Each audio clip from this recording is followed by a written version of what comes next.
আমিই বের করছি, যা। আরে তুমি এটা কি করলা? আজকে যদি উনি আমার মা না হয়ে তোমার মা হতো, তুমি কি এটা করতে পারতে? আমার মা হবে মানে? আমার মা যদি হতো তাহলে এতক্ষণে তাকে ঘরে নিয়ে আদর যত্ন করে রান্না বান্না করে খাওয়াতাম। তাবু, কি হয়েছে? এরকম চিল্লাচ্ছ কেন? আর দেখো মা আসছে। মা আসছে মানে? দাঁড়া, আজকে খবর আছে। ওই বুড়ি আবার আসছে আমার বাড়িতে, তাই না? আমাকে জ্বালানোর জন্য। এই, তোমার সাহস কি করে হয়? তুমি তোমার মাকে আবার নিয়ে আসছো এই বাড়িতে?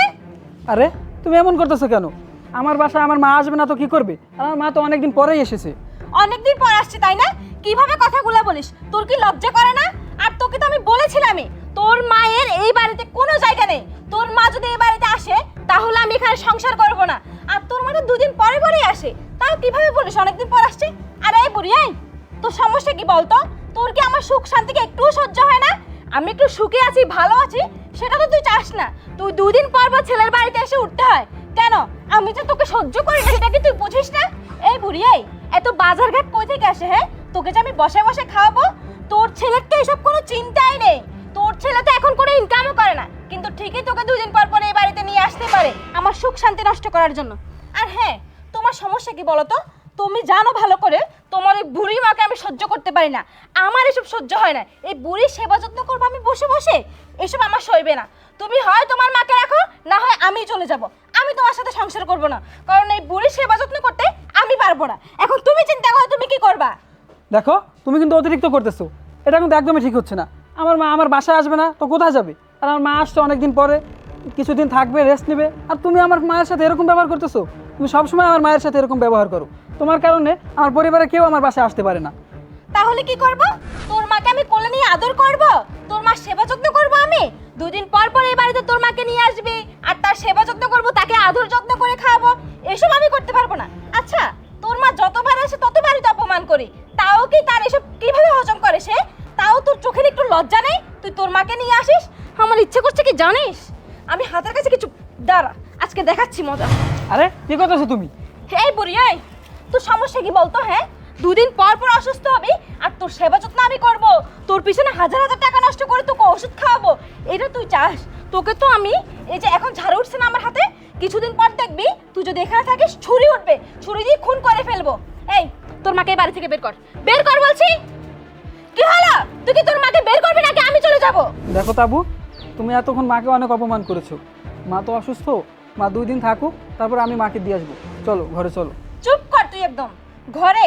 তোর মাকে আমি আমার ঘরে উঠাবো? এই, তোর তো আরো 2টা ভাই আছে, ওদের কাছে মাকে দিয়ে আসতে পারিস না?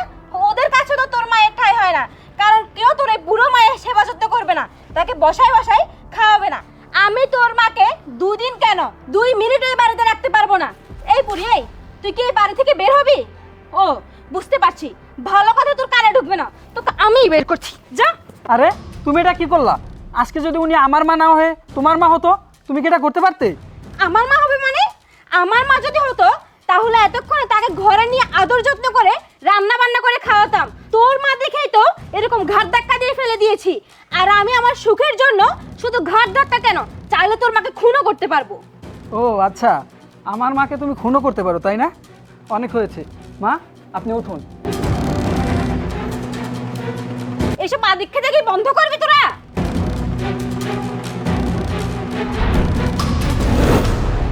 আরে মামা, মা মা তোমার এই অবস্থা কেন? আর তুমি এখানে এই ভেসে? ছাড়, আমাকে ছুবি না, তুই সরে যা। দেখেছেন তো মা, আমি আপনাকে বলেছিলাম না আপনার মেয়ের আচার আচরণ ব্যবহার কোনো কিছুই ভালো না? আপনি তো আমার কথা কিছুই বিশ্বাস করেননি। এবার বিশ্বাস হয়েছে তো আপনার, আপনার মেয়ের ব্যবহার কেমন।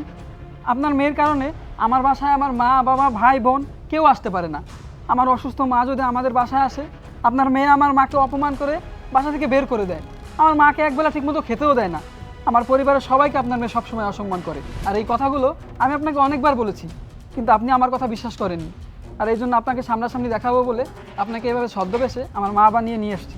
এবার তো দেখলেন আপনার মেয়ের ব্যবহার কেমন। ছি, আমার ভাবতে অবাক লাগছে, তোকে আমি পেটে ধরেছিলাম, জামাই বাবাজি আমাকে অনেকবার বলেছে, কিন্তু আমি কোনোদিনও বিশ্বাস করিনি।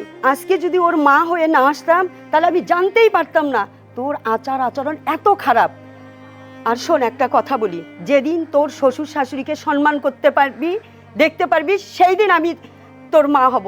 আর শোনো জামাই, আমি এখান থেকে চলে যাচ্ছি, কোনো দিন আর আসবো না।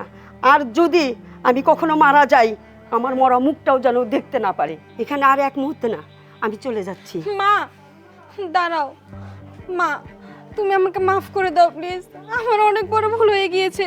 আমি এখন বুঝতে পারছি আমার শ্বশুর শাশুড়ির সাথে এইরকম করা একদম ঠিক হয়নি। আমি কখনো একবারের জন্য চিন্তা করিনি তারাও তোমাদের মতো আমার আপনজন। মা প্লিজ তুমি আমাকে মাফ করে দাও। জিসান, আমি অনেক অন্যায় করেছি তোমার মায়ের সাথে বাবার সাথে, প্লিজ আমাকে ক্ষমা করে দাও। আমি কথা দিচ্ছি আর কখনো এরকম করব না। শোন মা, একটা কথা বলি, মেয়েদের বিয়ের পর শ্বশুরবাড়ি সব কিছু, শ্বশুর শাশুড়ি বাবা মা ভাই বোন সবাই এখানে।